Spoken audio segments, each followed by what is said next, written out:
সূর্য তার নিজের সিংহ রাশি ছেড়ে 17 সেপ্টেম্বর কন্যা রাশিতে যাচ্ছে। কন্যা রাশির অধিপতি হচ্ছে বুধ, রোদের রাজপুত্র। সুতরাং 12টা রাশির মধ্যে একটা ধামাকাদার এফেক্ট হবে। কোন রাশির কি প্রভাব পড়বে এবং তার রেমেডি সেটা বলে দেবো আজকে। মেষ, স্বাস্থ্য রোগভোগ নিয়ে যারা এতদিন প্রবলেম ছিল সেখান থেকে এবার উন্নতি হবে এবং এক কথায় বলে দিচ্ছি টাকা পয়সার কিন্তু উন্নতি দেখা দিচ্ছে, ভালোই হবে।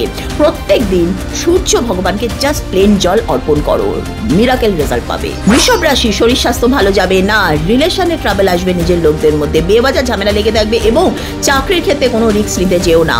রেমেডি, প্রত্যেক রোববার দিন কোনো নির্ধন ব্যক্তিকে গুড় বা আটা দান করো।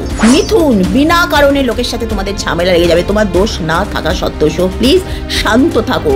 প্রত্যেকদিন সকালে উঠে ওং আদিত্যায় নমঃ সূর্য মন্ত্র জপ করো।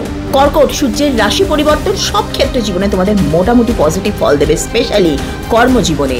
শুধুমাত্র সকালবেলা উঠে সূর্য ভগবানকে জল অর্পণ করো।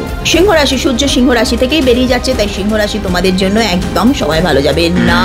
কোনো রকম ইনভেস্টমেন্ট ভুলেও করো না, টাকা কিন্তু মার চলে যাবে। রোজ সকালে একবার করে হনুমান চালিসা পাঠ করো।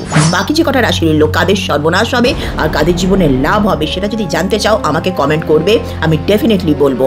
আর অবশ্যই একটাই শর্ত রইল, ভিডিওটা শেয়ার করে দাও, সাবস্ক্রাইব আর লাইক করো। জয় মা।